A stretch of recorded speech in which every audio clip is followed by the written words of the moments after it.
Holy, 4 seasons and 20 episodes. Hey. 4 and 20. Hey. We're back. Once again, talking all aspects of FlyQuest. My name, as always, is Sandy Toes, and to my left and my extra left, my fellow host Noxwar and Curly Double Q. Big weekend of LCS action and NACL action as well. All kinds of League of Legends esports going on. A whole lot of 3-0s across the world. Just like a global amount of 3-0s. Crazy stuff. EU had a bunch. NA had one. FlyQuest, unfortunately, could not contribute to the 3-0 party. The way I thought about it was there was just such a boring weekend, all these 3-0s, and like we just really wanted to make sure, like, let's actually give the people what they came for. And everyone got, that's an actual entertaining series, and I thought we got bang delivered for their that. buck, you know, like So if Absolutely. anything, you're welcome, LoL esports fans. We can give you entertainment. It's true. We are trying to raise LCS stocks, you know? Yeah. 100%. It's going to be a good episode. We've got a good best of 5 to talk about. Got some NACL to talk about. That's really it. Everything else kind of on break. I do have a minor report live from the scene. I went breaking? Well, kind of. It's like live a week later. Okay. I did go to Supernova, X Super Smash Con, last weekend to go watch Melee Top 8, which was a lot of fun. Unfortunately, both Jmook and Kadoran dropped either like top 12 or top 16 sometime. So I was unable to see them play, which was kind of awkward because I had said in a Discord group, like, yep, all right, I'm going to be there, excited to see them play, you know, in top 8. You know, unless they drop out before then, ha ha ha, and then it happened.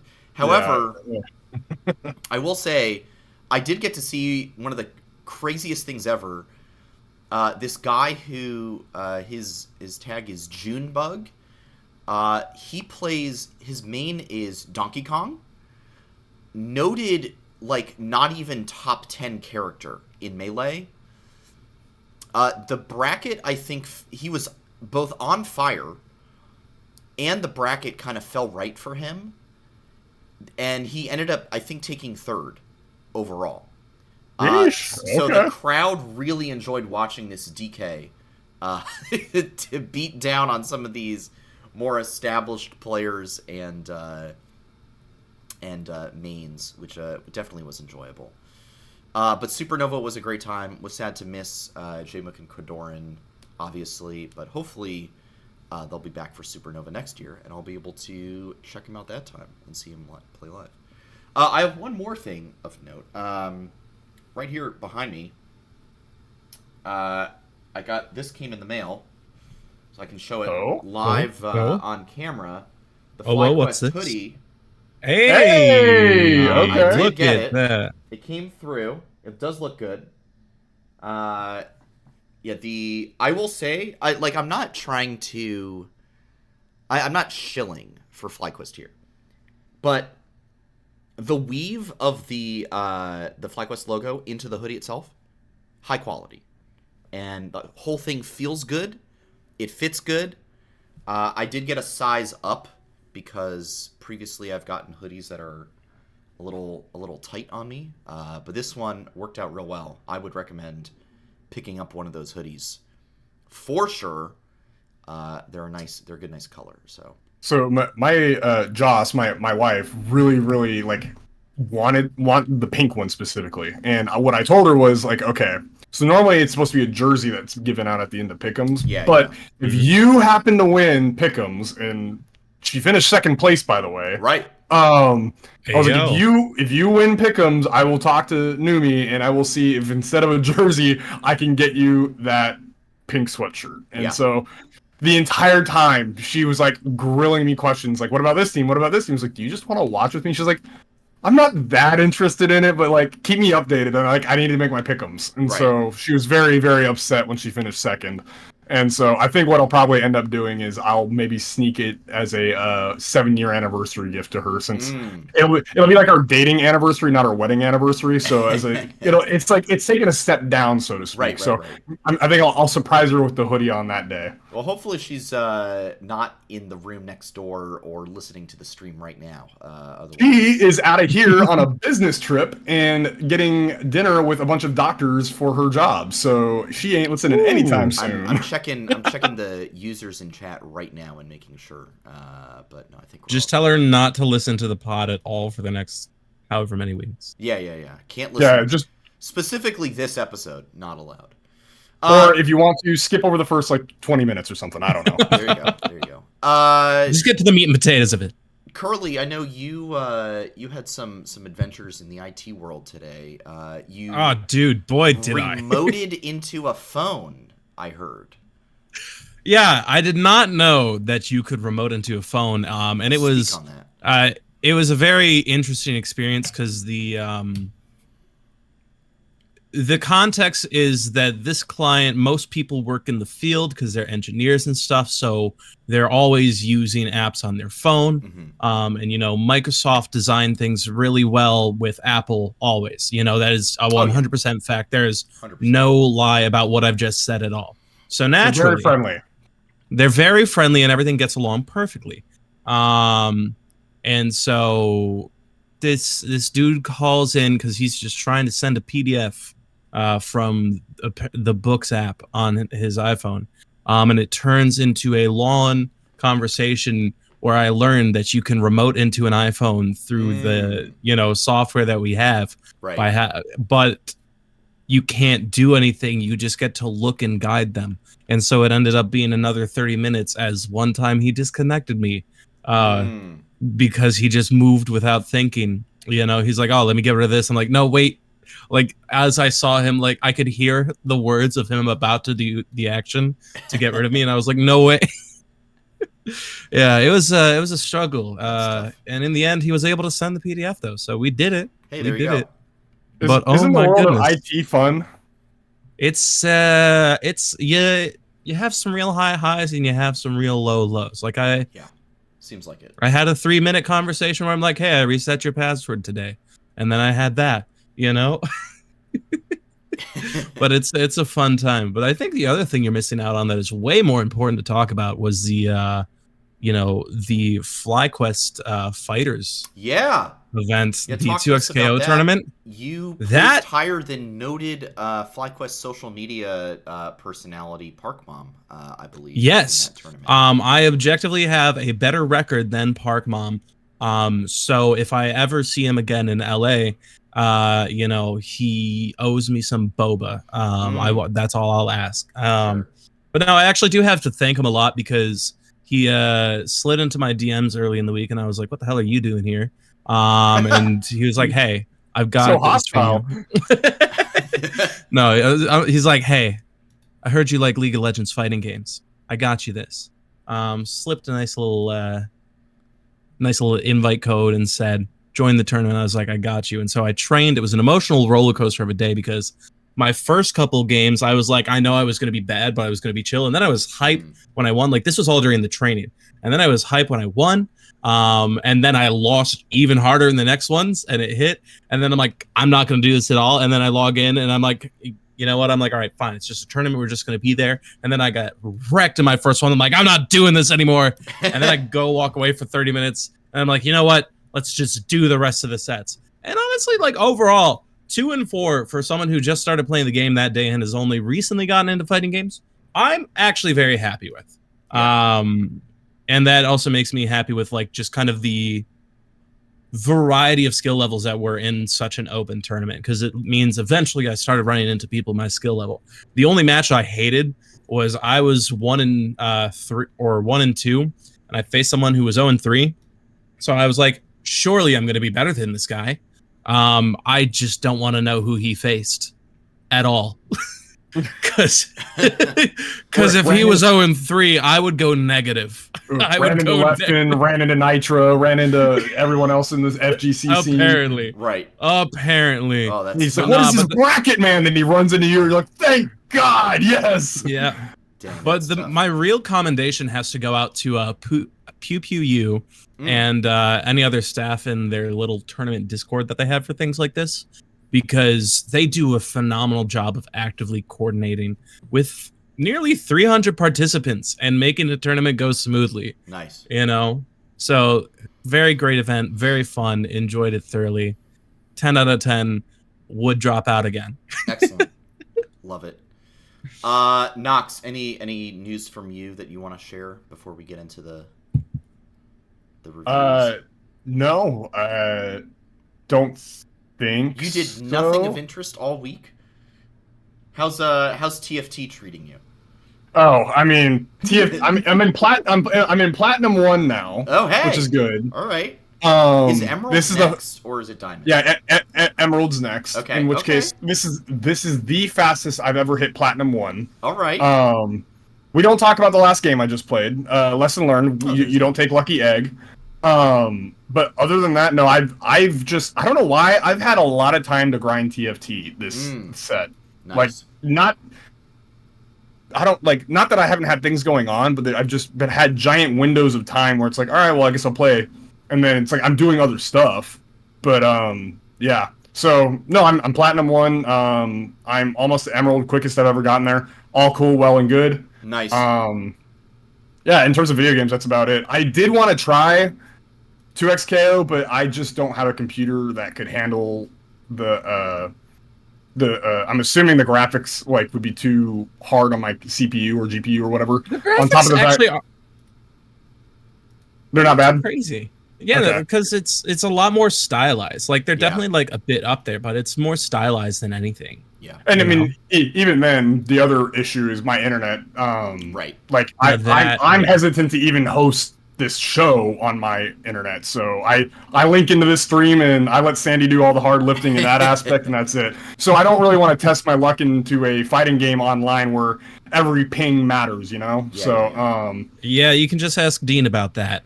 Yeah, I saw some horror stories that night from other people in our Discord, and it did not look fun. So in some ways, like, I really wish I got the chance to play, and others I'm kind of glad, because I don't think I would have had that fun of a time, because I think it would have been a little bit miserable for me. Yeah. That's all right. Wait for the full release. It was a lot of fun. So I just hope they nerf Ari and Echo. From what I understand, so the Alpha Lab is over, so you can't play it anymore, correct?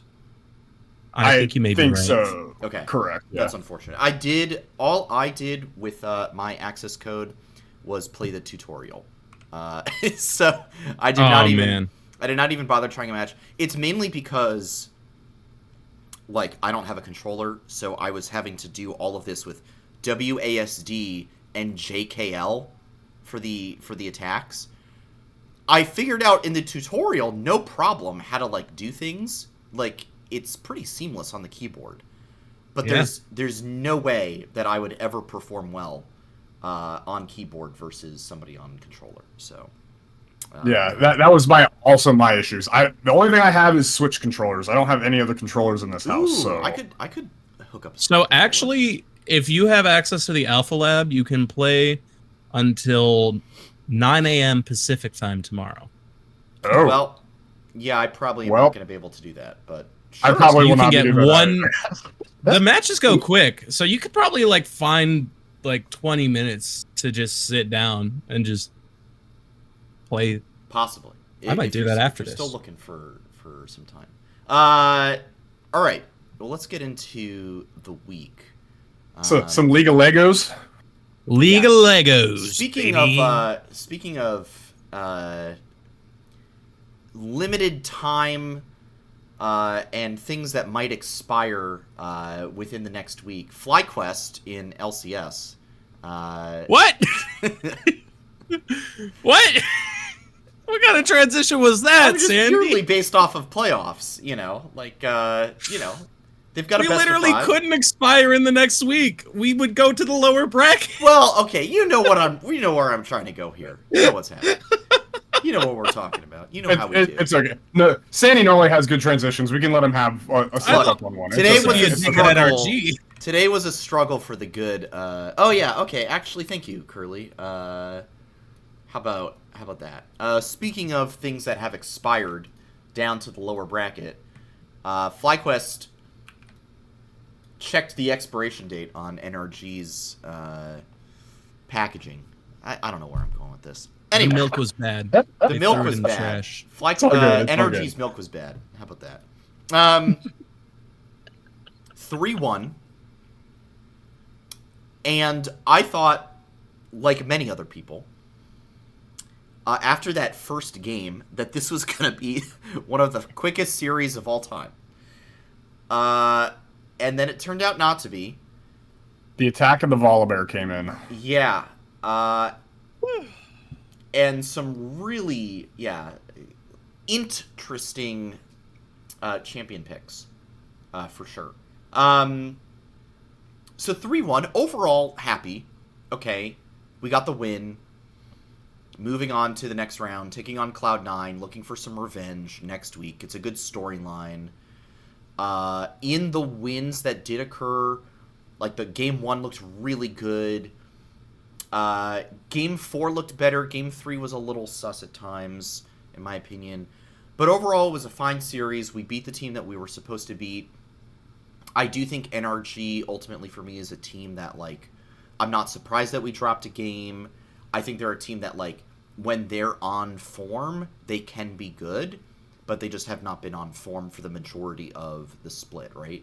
So, ultimately, no huge surprises, but would I have liked to have seen a bit of a bigger beatdown, especially after that game 1? I think so. That's my, like, big overview takeaway. How about you guys? What were some of your big overview takeaways from this series? For me, and this has been kind of the story of the whole split, right? Like, Bwipo loves bringing out these, like, pocket picks, things he thinks he's comfortable on, and I don't know, like, in Spring Split, it felt like he could really break these picks out, and, like, like, players weren't prepped for him, and they'd actually get punished, because it's like, okay, how does this matchup work, and so on and so forth. But the problem is, he has not had that same quality of play this split, I've noticed. And so in this Volibear game, that's kind of what happened. He just got absolutely dumpstered. 1-8-5 in KDA, ganked multiple times in the top lane, set Dokla's Renekton extremely far ahead, as well as Contracts Lilia. He got to farm a whole bunch. On top of the fact that that was like the one game where, like, I thought Palafox actually showed glimpses of his 2023 self a little bit. And I wonder if that kind of has something to do with it. Is like, if the rest of the team is feeling themselves, does Palafox actually show up a little bit? Or is there actually something mental in his head, like he's saying on Twitter and so whatnot? So I'd be kind of curious to go. I haven't watched NRG games that closely this split, but I'd be really curious to see, like, well, if the rest of the team is doing good, is Palafox doing good? Or if Palafox is not doing good, is the rest of the team going? Like, kind of which one's the correlation, which one's the causation kind of thing? So, yeah, anyway, long story short, Bwipo's picks, I've continued to not really be super excited about. And so, of course, when you go to, well, I guess game 3 was still a Darius, right? But I thought his best look games were far and away the Cassante and the Renekton, which are like what's meta right now. Right. So, dude, that Renekton one, that was real good. Yeah, the Renekton one went hard, right? So, in general, yeah, I kind of understand wanting to try and see if you can throw off a top laner, especially Dokla, who I would say has been one of the weaker top laners of split. But if you're consistently not showing up on these off-meta picks, then just stick to your meta picks, because your meta picks are doing great. And you have a great win-loss ratio when you actually pick these meta picks. And when you're going against Cloud9 and Team Liquid later on, I think we're going to need every advantage that we can get. Yeah. Well, I mean, I'm going to skip ahead to game 4 really quick, but, like, Bwipo literally saved that game on the Renekton. Yeah, like, what a crazy 2v, what was it, 2v4? Yeah, basically, where he and Quad, I mean, like, if you go back and watch one of those fights, Bwipo just, like, dives into the back line and solos out FBI. And that's basically the whole reason that fight goes positive for FlyQuest at all. Like, it was some incredible stuff. And the Cassante game was also really good. Like, he had some incredible plays Just really, really strong play. But the Darius did a little bit of like fun stuff in the game 3. Like it was actually like it wasn't bad. It just like wasn't amazing. But the Volibear was just woof. Not a good time. Curly, what were your takeaways from not just Bwipo but the whole series overall? I mean, overall, like even though game 2 was a bit sloppier than I wanted it to be, and then game 3 felt weird because like we were ahead, but like there was a bit of a moment where I felt like it was a bit closer than or not game 3. I'm sorry, game 4 felt a bit closer than it should have at moments until we decided to keep winning. But my big like thing for the day is I've been saying it like all split, but Quad and Masu, dude. Oh goodness. Yeah. I'm so hyped for these guys. Because, like, even in the loss that was game 2, Masu had, like, a very level head. And I can't remember when the fight was. But there was a fight where it was, like, absolutely trash for us. But he still managed to get a double kill. And was, like, maybe 1 or 2 clicks away. Like, just a little bit away from being able to escape that fight. You know, he had a very level head despite the state of the game. And so it's just really amazing to see how far he has like grown this entire year. Because I think any nerves that might have been present in that first week of the spring split, they don't exist. I don't see a guy who's nervous to do things. I see someone who's very, you know, like, all right, things are tough right now. I'm going to position myself this way, let off these abilities, do everything in my power to get this kill, and trust that my team will protect me, you know? And they do a pretty good job of doing that in our victories and even in some of our defeats. And then like Quad, like I said, he's also just really on it, man. Like just 5-0-4 on the Azir, freaking 4-1 and 13 on like just the Orion, just everything he's doing great. What I find really funny too is from game 2 onward, the rune trees for Quad and Masu are practically identical. It's just a funny little tidbit. That is funny. I do appreciate that. Yeah, I think I was listening back to, as I was catching up last week, the dive from last week's episode, and one of them, I think it might have been Azael, said something that I think I would agree with, especially after this weekend, where he was saying that he felt that Quad and Masu are currently the best like the best players on FlyQuest.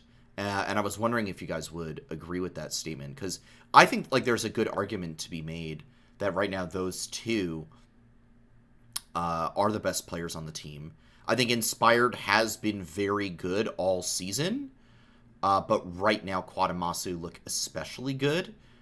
And there's like a further conversation I want to dovetail it into after that. But first, like, how do you guys feel about Quad and Masu being the best players on the team right now? You want to, Curly? Yeah, no, I mean, as the one who started this whole trail, I'm gonna have to agree with it. They've been really reliant this whole time. They've never been anyone I talk about being like a flaw in our full series weeks, or like in our losses. So very, very hype on them. And then like I honestly, personally, I would put Busio right behind them. I know some people would probably disagree with me on that, but I kind of bring it back to what I was talking about last week with Nox, where it's like I feel like it's some of his int moments are in the same vein of Hillsong, where it's like he's trying for stuff that would work or doing stuff that is ultimately what he feels is for the betterment of the team, even if it doesn't actually work out in the long run, you know? Right. And so I think like some of his sloppier performances aren't because he's a bad support. It's that the Gambit didn't quite work out.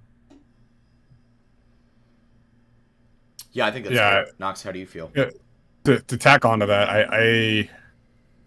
I went back and I didn't really watch the games. I went kind of through the highlights, and something that I was really noticing is I think Quad has put a lot of effort in the split to really play to enable inspired, right? Mm-hmm. And so it's kind of funny, like looking back on it. I've been so high on inspired for being like the best jungler in the league and being like the key reason that FlyQuest finds a lot of success. Yeah. And kind of going back and watching Quad Lane, he kind of purposely takes bad trades for moments when Inspired's invading, or like when he's going for crab and it's like pulling the enemy jungler's attention towards mid lane, because it's like, ah, shit, I gotta protect my own mid laner, and it enables Inspired to do the things that he wants to go do. He wants to go farm, and I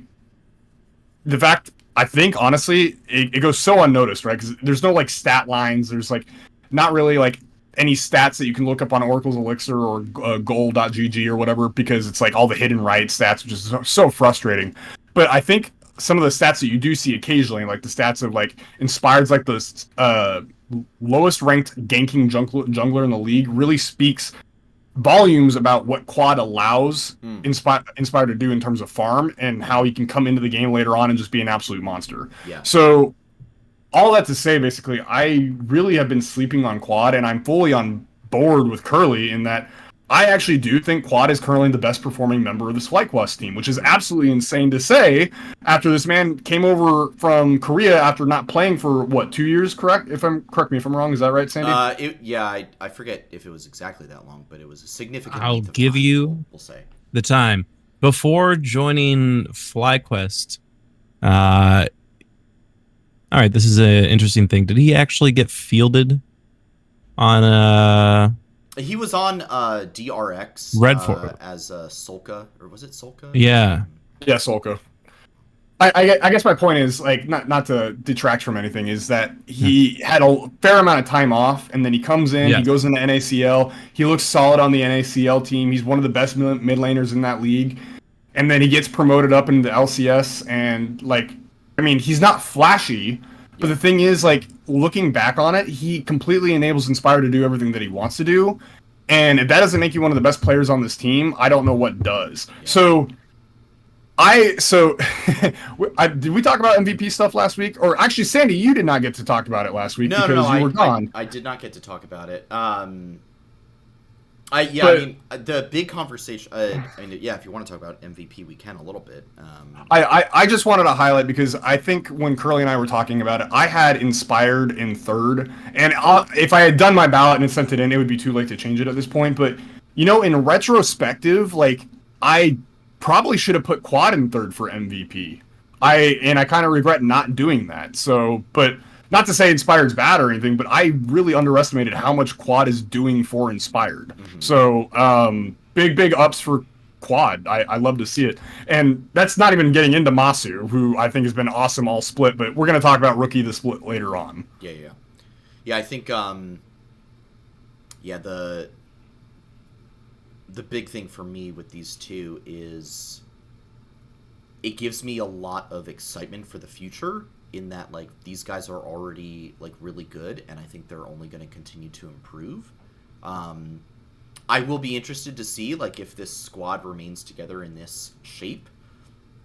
I think, like, I wouldn't be surprised if, like, there was, like, we're not talking offseason yet, but, like, I'm hopeful that Quad and Masu and Busio are, like, here for the long term, and this is, like, the long-term core that FlyQuest uses going forward. That would be pretty baller. I do think, like, if I had to rank overall season, like, split performance, it'd be, like, Inspired, Quad, and Masu in my top three for this team. I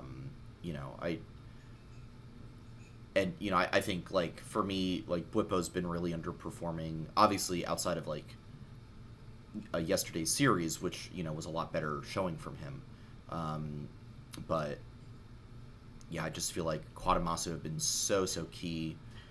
I mean, just, like, obviously, like, KDAs and everything, but just, for Masu, 8-0-11 in a loss, going 3-2-8, and then 3-0-8 and 5-1-10.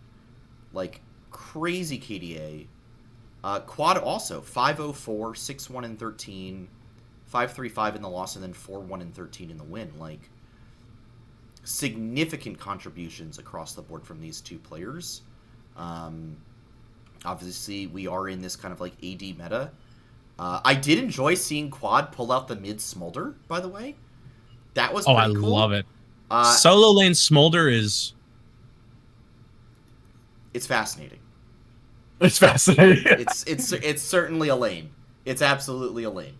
But no, I like it personally. I continue to be impressed by these young players. And ironically, more so than like the veterans on this team. I think Inspired, Nox, I probably would agree with you where I do think Inspired all season was probably up there. If you look at it in terms of the traditional how you define MVP as like, okay, which player was the most valuable to their team, I do think Inspired probably fits that bill for FlyQuest. I don't think I have him as my front runner, but he's still, absolutely very good. But yeah, I definitely would say that these young guns have been performing really incredibly for their first season, and Quad for his first LCS split, first LCS playoffs. Masu only his second LCS playoffs, performing really, really well. Did you want to go do your all-pro just really, really fast since Curly and I already did ours? Or... Oh, God. I don't actually really have one. Okay, then don't worry about it. It's all right. I did mine so... Maybe what we'll do is we'll make a tweet or with a graphic later this week, and we'll post it out before the week starts. I think the way I would put it, in a vague form, would probably be, it's gonna all 5 members of TL are gonna be in my top 3 for each position. Some members of Cloud9 will be in my top 3. Some members of FlyQuest will be in my top 3, and I think that might. I'm trying to think of somebody who's been... For what it's worth, Curly and I did not have a single player outside of Cloud9, TL, and Fly in our All Pros. I'm really trying to think was there anyone on 100 Thieves? Was there anyone there's no one on Energy that stands out. I think if Tomo had come into the league earlier, I think he could be an argument, but yeah, I would say Tomo and Boogie both had arguments, but the problem is they did not play the full split, and it makes it really, really hard to argue for him to make it into an All-Pro because of that. God, you should put Boogie as 3rd for MVP just based on the sole difference. Shopify looks so much better. When he came in. Yeah, I think it would literally increase their value. It's going to be a combo of TL, FlyQuest, and Cloud9 for my All-Pro. Ultimately, honestly, you can just pull a slot machine arm. yeah, basically. So, all right, then we'll do a graphic later this week, and we'll post it on the Flight Check Twitter, and you guys can see what all we would have nominated if we had actual ballots to the LoL Esports. Yeah, absolutely. All right. Writing that other thoughts on this series? Was there anything that you guys wanted to point out from yesterday's matchup?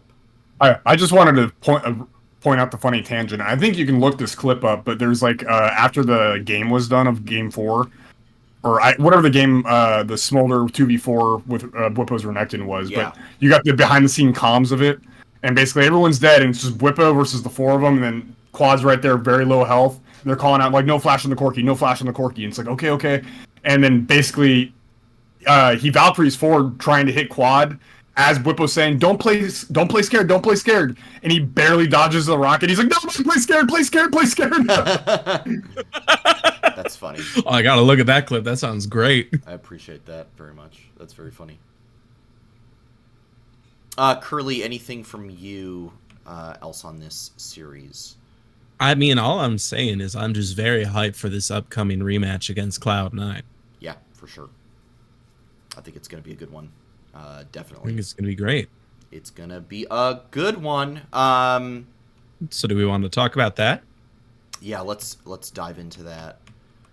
Big matchup this weekend. I believe, what day is it going to be? It'll be Sunday. Sunday. We get all the Sunday matches. Yeah, so we're going to get Dig NRG on Friday, Snooze Fest, TL100, probably a Snooze Fest. And then Cloud9 Fly Sunday. How are we feeling? I was catching up on all my VODs and highlights review. Finally watched the FlyQuest Cloud9 match like last Friday, basically. Right before LCS kicked off, and that was a frustrating best of 3. We don't have to rehash the whole thing just because for me, like, we were ahead in at least one of the games, and some throws led to some unfortunate realities, and it wound up being a 2-0. So where are you guys at on this series? Do you think that we can do something differently this time around? I mean, this is still absolutely a winnable series, right? I am really hesitant just because of Bwipo, which it sounds really, really bad to put a lot of focus on Bwipo, but to give just a quick refresher, the last time we played Cloud9, which was week 7, game 2, we brought out the Nautilus, and there was just a lot of questionable plays. Right. And I really do think that game is very winnable if he's on something that's a little bit more meta and a little more able to contribute to the team. I don't really think that Nautilus did all that much, right? And so it was not good. Like, because even game 1, he played Cassante, and the team got pretty badly beat, in my opinion. So with that said, even on meta picks, like, it's still Cloud9. This is still a very strong team. And I really don't think this is a matchup where you can just be pulling out Volibear, Nautilus, whatever you want in the top lane. I really do think and hope that this is a series that Bwipo is really locked in. The champs he's locking in are meta, or at least stuff that the team is extremely able to be coordinated around, because I don't think things like Nautilus and Volibear are things that are easy to be coordinated around. Those are very skirmishy, one-off, 1 versus 2 kind of pick kind of things, and you take your tempo advantages from those picks into the side lanes, and you get turret gold and so on and so forth. I just don't think Cloud9 is going to be able to let you get away with that. So that's what I'm really looking forward in the series this Sunday. Good thoughts.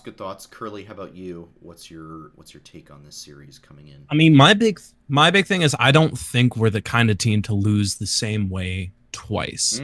I think, especially because of how fresh of a series it is, it's not like something that happened months ago or before the EWC or anything. It's like it just happened. So it's just like we have the homework right there. They're in a pretty similar state. We have the extra week of practice. Like C9, all they have is scrims. We have that actual stage test. Granted, it's against NRG, so you can debate how much quality it is, but it's still the extra reps and all that stuff, Yeah. And so I really think we can ride a bit of the momentum from this Sunday, try to carry it to next. And then something I've always felt about this team for the most part, is aside from MSI, where we didn't seem to learn shit about what we were doing, we're a very reflective, very real team, and try to learn from our mistakes. And even though this season we've had a lot of the similar ones, I don't think it's something that'll come up against the same team, So I'm very hype going into this match, and I think it's going to look a lot better than the best of 3 the other week, especially because for me, both those games were winnable, and at the very least, it could have been a full series. Mm-hmm. It didn't have to be a 2-0. So it's if we tighten it up with this extra bit of training and the fact that we now know how our original game plans against them went, I'm very confident in us. Yeah, I think that's all fair. I am not as optimistic, I think. Surprise. Curly on the optimism side, Sandy on the pessimism side. We are the angel and devil on Nox's shoulders. It's true. and I'm I guess you go agnostic. Both ways. Agnostic would not be it. What's the term? What would be a good? What's a good? Seeker? You're a seeker of truth. A seeker? Yeah, I'm the seeker of truth on this one. Yeah. The decision maker, the tiebreaker. Yeah, I think I'm pretty worried about this series, honestly. I think I was hopeful, like that game again, that game 1 against Energy was so great. If the rest of that series had been like that, just like a 3-0 absolute shellacking of Energy, we'd be coming in to this series and I'd be like, "Yep, I feel great. This is going to go so well." But I just don't. I'm just worried. Knox, I think you raised a good point about some of these Bwipo picks. I really want him to just stick to meta. Stick to Renekton, stick to Cassante. Like, these things work. You look a lot better on them. And, like, you can really pull off some incredible plays. Like, we've seen it. We've seen what you can do when you're on these more comfortable champions. You might be comfortable on, like, these off-meta picks, but, like, they're not working. I think what's like that game 2, the Volibear, they were doing the interview of Think Card right as the game was beginning, and I think it was Kobe was interviewing him and was like, what do you think of this Volibear? Have you seen it in scrims? And Think Card's like, yeah, we've seen it in scrims. Honestly, it's a coin flip, so we'll see how it goes. It's like, I don't want you playing coin flip. Don't play coin flip in playoffs. You're a best of 5 away from clinching worlds. Like, this is not the time to start coin flipping your lane matchups. Play smart, play safe, play stuff that you're good at, play comps that you're good at, stick to that, and then, okay, yeah, you clinch worlds, awesome. I'm happy to do a little bit of playing around. We still, technically, we have that extra life. If, like, things go to chalk and, TL beats 100 Thieves, even if we lose to Cloud9, we will still be a single best of 5 away from making worlds, right? Where we'll go into this kind of gauntlet situation, and we'll take on, the winner of, like, whoever wins between Dig and NRG will probably play 100 Thieves, and we'll take on the winner of that, right? Like, if things go, which I would assume is probably 100 Thieves, just based off of the way that they've been playing lately. So, like, it very well could wind up being Fly versus 100 Thieves. And I've seen plenty of sentiment from people that they would rather have 100 Thieves at Worlds than FlyQuest right now. We need to make that not be a reality. And we need to not play things that are sketchy or coin flippy and dangerous. There are smart champions, there are safe champions out there for us. Stick to those. I guess I wonder what the mentality is, right? Because the last time this was picked, like the Nautilus, for instance, that was obviously still regular season, right? And then it came right after a game 1 where, like, we looked sick with it, right? It was just disgustingly good. Yeah. So I wonder if it's just like, oh man, I feel great, guys. Like, yeah, like, sure, why not? Pick me this weird champion. Why not? It's fun. It'll be okay. I wonder if that's kind of what the mentality is, and the coaches kind of buy into it a little bit because it's like, Bwipo is a very charismatic person. He's very outgoing. He's very boisterous, so on and so forth. So he comes back after the game and he's talking to him outside. They're snacking on fruits. He's like, "Yeah, guys, I feel great. Let's just pick the Volibear." And it's like, "Yeah, he seems confident. Sure, okay, yeah, we can do the Volibear. Why not? We believe in you." I wonder if that's what it is, and maybe like Nuke Duck and Mithy need to kind of like just tone it down a little bit. And they need to set like the expectation bar and be like, "All right, hold on. I know you're hyped and you're feeling good right now, but let's stick to the game plan." I wonder if that's what it is. Yeah, 100%. I don't know, Curly. What do you think about that? Trying to pin down what's going on with Bwipo is like trying to predict the weather in Florida. What do you mean? It's gonna be, sunny, mid-80s, probably, Yeah, and then have a tropic storm for 10 minutes out of nowhere, and then it'll go back. Yeah. Of course. Yes. I think it'll be an interesting series. Spoiler alert, I am gonna probably predict against FlyQuest. But only because I do feel like Cloud9 has been performing better of late. But we'll see. Do we want to do predictions? Oh, Yeah, we naturally. can do predictions. Yeah. Excellent. Nox, how about you go first? Well, hang on. We'll do Nox. Well, so I mean, we have the devil, and then we Yeah. have the angel, and All then right. we'll let me be the. I'll go first, then Curly. I think it's gonna be a Cloud9 3-1. Ugh. 3-1. I'm really mad actually because I almost predicted FlyQuest 3-1 in Pick'ems, and then last second I was like, nah, it'll be a 3-0. And I could have had 2 points because I also mistakenly predicted Dignitas to take down 100 Thieves 3-2. That was a mistake. Yeah. Yeah, you got 1 point right now, buddy. Sorry. Yeah, it's not. The problem was I'm I glad made for my first. I made my picks before I watched week 7 of LCS, or week 6, sorry, and yeah, I should have watched week 6 first before I made those picks, because otherwise I think I would have changed things up. Anyway, yeah, 3-1 Cloud9. That's my take. Curly, All right. where are you going? I'm on the hype train. I believe in us. I'm going FlyQuest 3-2. We are going to be pushed to the limit, but we're going to come out on top. I'll be very impressed. So to break the tie here, I'm sorry, Curly, but I'm gonna have to go Cloud9 3-2. I do think it will be a 5-game banger. I I respect that.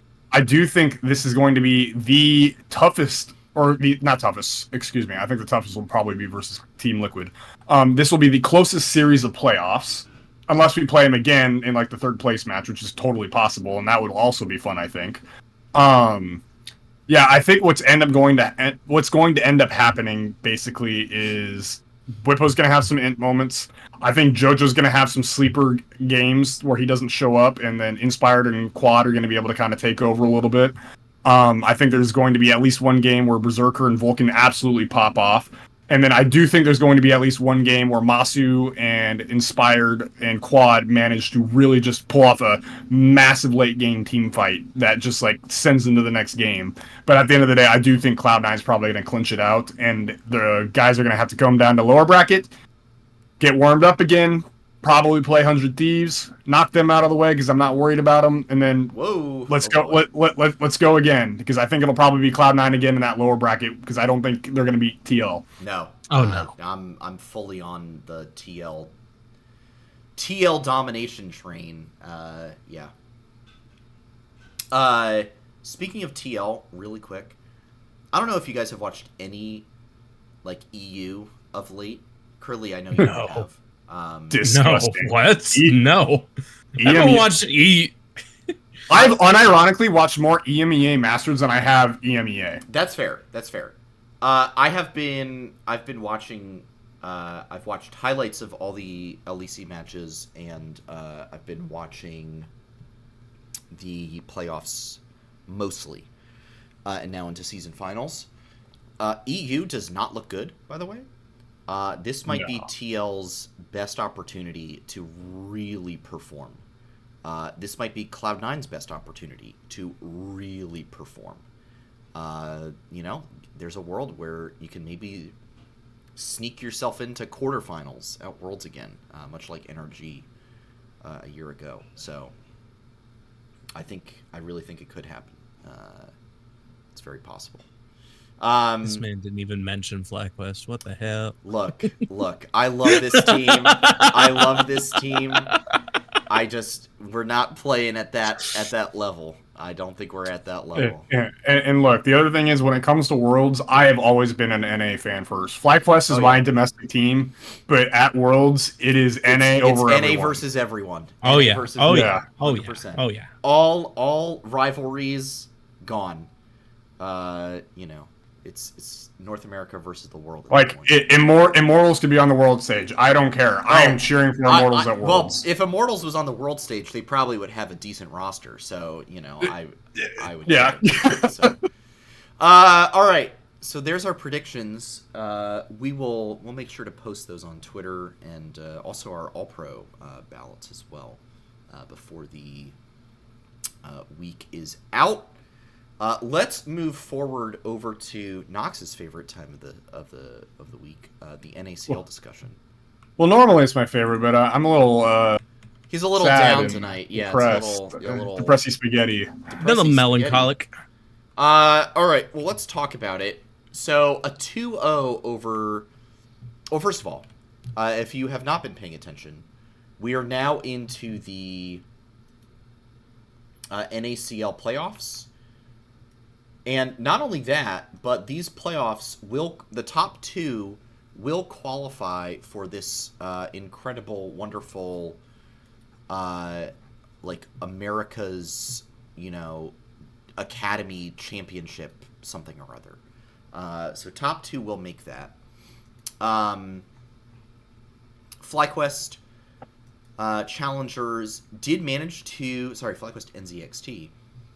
I didn't get a chance to talk about it, but they did manage to take down CCG, which I think was and then Blue Otter 2-0 Disguise, which somehow catapulted Blue Otter into 5th seed, which is crazy to me. But CCG and AOB did not make it into playoffs. And then both Winthrop and Disguised started out in lower bracket. They'll play this weekend. Supernova took down Blue Otter 2-1, which was not a surprise. And so Blue Otter will take on Winthrop on Friday. And then Disguised will be taking on Team Liquid Challengers on Saturday, and that is because FlyQuest NZXT did beat Team Liquid Challengers 2-0 in their series. And this one was interesting because TL Challengers, I think in both games, was actually ahead for a little bit in both games, and NZXT was able to turn it around. Bradley had some awesome plays on the Azir in game 1. I don't know if there was anyone that really stood out to you in this series, Knox, but let's talk about it. I want to hear your take on this series in particular, and then we'll get to the Fear X Starforge series afterwards. Well, funnily enough, they kind of go hand in hand because sure. I really thought this was in hand in hand in the sense of like they're parallels or like they're mirrors of each other. Okay. But one was good, one was not. All right. Because TLC. If you want to talk about it that way, then go ahead. Yeah, because the TLC series basically like TLC was finding like a lot of early game advantages. We were moving around the map pretty well, and obviously extremely scrappy. But then what ended up happening basically was Shaden and Surdy and Bradley kind of ended up coming together along with Chime. Chime, by the way, this past weekend has been insane and far away like the best player on this team in my opinion. They just had these massive collapses or team fight picks and just zoom in, like annihilate them, like just full on blitz attack onto like the Team Liquid squad, and they just take these massive team fights and then they roll it over to Baron or Drake or Towers, whatever it may be, and they just kind of continue the momentum from there. And that was kind of the case for both games. And so it's kind of funny because then you go into the Fear X Starforge series, and the first game I thought was pretty clean, but then the games 2 and 3 were similar to the first 2 games versus TLC, but kind of the opposite, whereas Fly was going for these engages, but then Fear X Starforge players were able to like kind of just pull things back, kite in certain areas, pull Surdy one way, pull Shade in another way. Bradley kind of kept getting caught out in the bad areas, and that would leave Sajed and Chime unable to really do all that much. And both times, like all 3 games, Fly had an early game lead up until Fear like would find these mid-game team fights, and then they just take their momentum and kind of roll from there, and it was just unstoppable. Yeah. So long story short, I think Dragonsteel and Fear are the 2 teams here who just understand how to team fight the best out of anyone in the league. I don't think Fear is really a great macro team, but they are currently a better team fighting team. I really do think if Fly actually kind of buckles down a little bit, because I think Shaden and Surdy have a really bad tendency to just constantly want to pull the trigger. I think if whoever's like making these shot calls can slow the team down a little bit, I really do think this Fear X Starforge squad is extremely beatable. But you really just got to slow things down, look at things from a more macro perspective, and then kind of then you can kind of hit them with the wallet a little bit. Because right now, a lot of these games, like the wallet diff is not that big, and if the wallet diff isn't that big, then it kind of comes down to skill diff. And currently, Furex Starforge team fighting they're out skill diffing us. That's just the name of the game right now, and that's what it is. So going forward, when we most likely, in my opinion, play Supernova, which will probably be 2 weeks from now, I'm not too worried about Supernova. I think team fighting wise, they're okay. Macro wise, they're okay, but they don't really match on the same level as Fly C. So I'm expecting a rematch against Fear X Starforge in a best of 5. That's going to be a long fight because it's what's the tournament called Fearless, but it's not normal Fearless. It's like absolute Fearless. Full Fearless. Yeah. It's full Fearless. So that'll be a slog, I think. Yeah, 100%. And I really just want to emphasize, like, I want to see the guys just slow the game down. I think I've said this a couple times now throughout the regular season. I want to see these guys slow the game down a little bit. We're just two foot to the pedal, metal. Yeah, just we're full flooring it. And we need to take it back a little bit. Yeah, I think it's going to be interesting because now they're actually on like a 2-week break. Because they got knocked out in round 2 down to lower bracket. But yeah, I mean, so there's this whole kind of gauntlet thing in this playoff bracket too, where they're the higher seed. And how key is that higher seed, by the way? Because now they are one best of 5 away from making it to lower finals, and then you win that, go to finals, but you also qualify for the America's Academy Worlds tournament, right? So where presumably you should be able to do pretty well, considering like the quality of teams that you would expect from Brazil and or Latin America North or South, right? So it'll be really interesting. I mean, I agree with you, Nox, that I expect Dragonsteel to pretty handily take down Fearx Starforge. Maybe a 3-1 I could see in that upper final. But then, I do expect it'll be interesting because, I have no idea who is going to win. Make it to play Supernova between Blue Water, TLC, Disguised, and Winthrop. I think that's going to be hilarious to watch.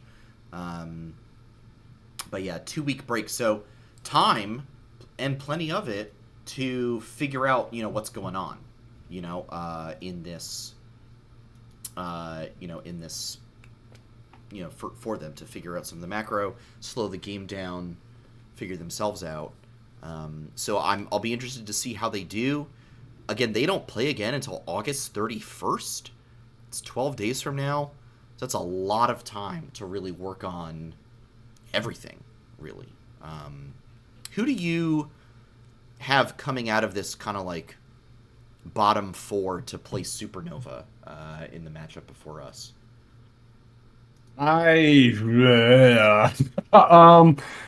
That's a really hard question. I've not been overly impressed with Disguise, so I think TLC should probably take that. And then I really do feel like Winthrop versus Blue Water is a bit of a toss-up. If I recall correctly, Winthrop beat them in the regular season, and these two teams, especially even back in OQs, have always kind of gone back and forth in terms of like match record. Yeah. I truly have no honest clue on who is actually going to be able to win that. I mean, seeding wise, obviously it's like 5th seed versus 8th seed, but really Blue Water just kind of barely squeezed into that 5th seed. I will give them the benefit of the doubt. I do think in general Blue Water is a little bit better prepared than Winthrop is, but I wouldn't be shocked if Winthrop makes it through either. And then at the end of the day, I still think TLC should be the one going through. It's still an LCS Challengers spot. They do have resources from the Team Liquid team.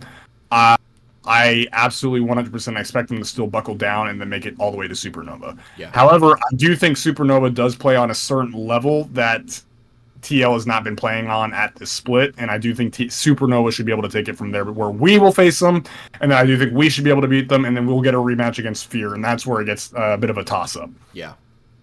No, that'll be interesting for sure. All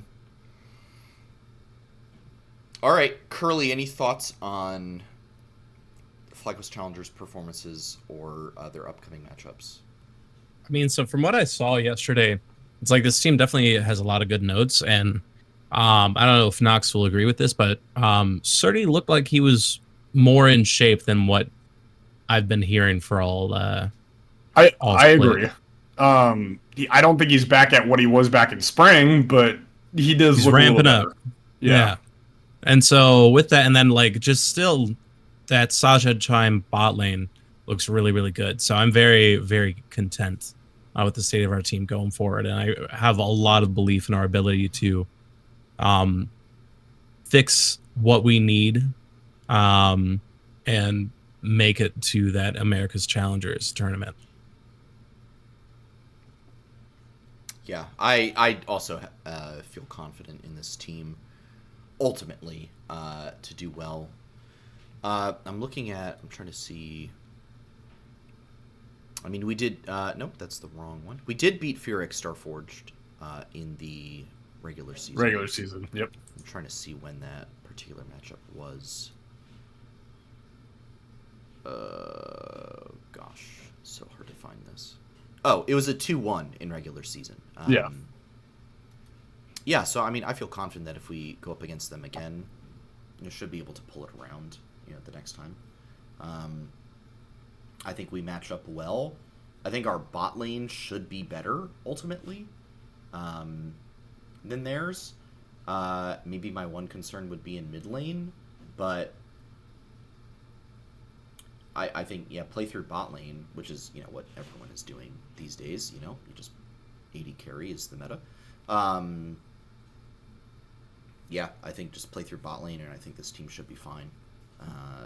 Making it on to grand finals, where I would expect them to then lose to Dragonsteel, but we'll get there eventually. We'll talk about that when the time comes. All right. Well, I think that's basically everything for the night. Do you guys have any other quick topics before we close out?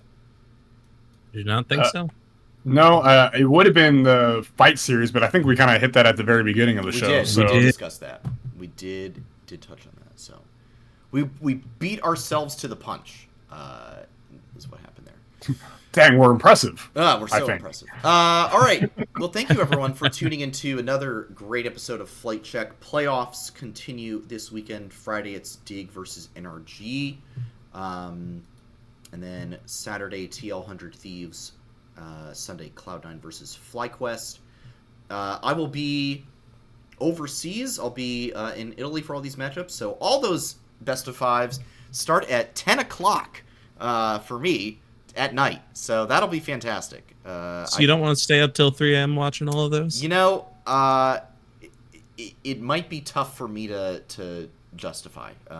However, I will be on various trains. So actually, like the Monday after the FlyQuest match, like literally wake up and take a train at 8:20 a.m. And it's like a 2-hour train ride. That to me seems like the perfect amount of time to go back and VOD review the FlyQuest match from the night before. So all I will have to do will be avoid spoilers, and I will be able to watch it to its fullest extent. So that is the plan there. However, if you want to keep up in real time with what's going on for the team, you can follow us on Twitter for all of our reactions and thoughts to FlyQuest goings-ons. You can catch the show at Flight Check Crew, myself at Santos DB, Noxwar at Noxwar with 2 R's, and Curly at Curly_QQ_. Make sure to hop into the Flight Check Discord as well. All kinds of esports discussion and otherwise going on in there. And if you missed any part of this episode, the VOD will be up on YouTube tonight or tomorrow morning. If you're watching that and you want to catch the show live, we broadcast the episode usually every Monday night, usually at 8 p.m. Eastern Time, right here at twitch.tv/FlightCheckCrew. I think Nox and Curly might look to do another Nox and Curly Talks on YouTube next week in lieu of a show with me being out of town. But they will let you know via Twitter if that's happening, so you got to go follow the show on Twitter and them in order to get any news of that. All right, Nox, any final notes, shoutouts, or plugs before we wrap up? Shout out to Golden Egg. It will send you 7th place in TFT. Oh boy. still not salty. Perfect. Curly, how about you? My shout out is, we're gonna throw it back to 2XKO. My shout out's actually first to the portion of Riot that is developing this game, because like they've actually made a really fun game.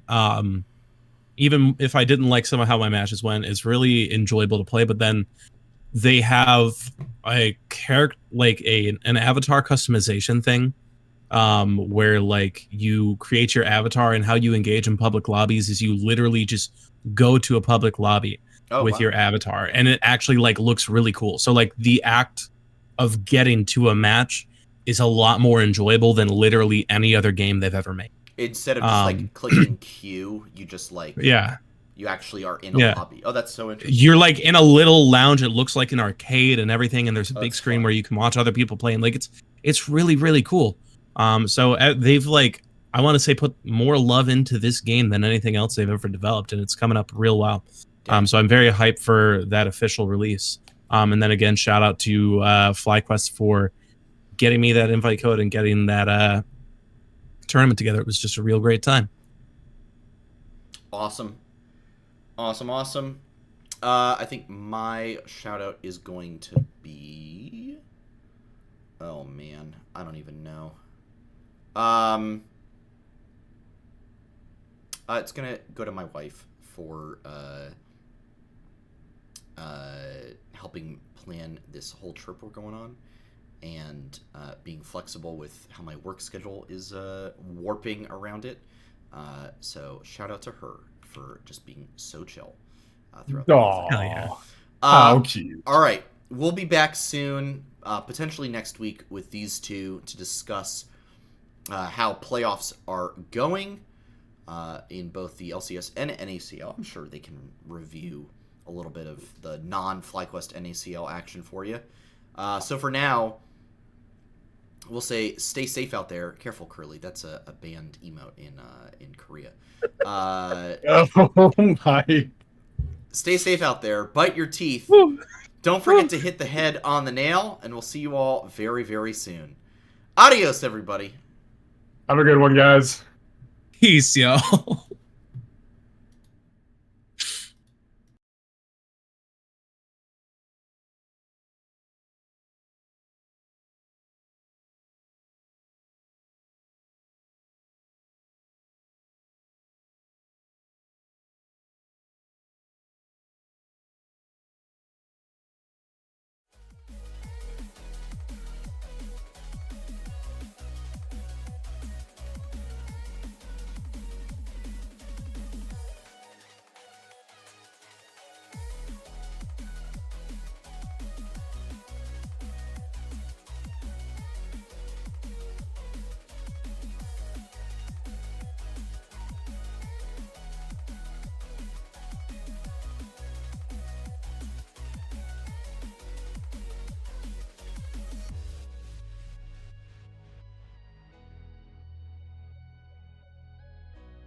That carries them has kept me astray. Too soon.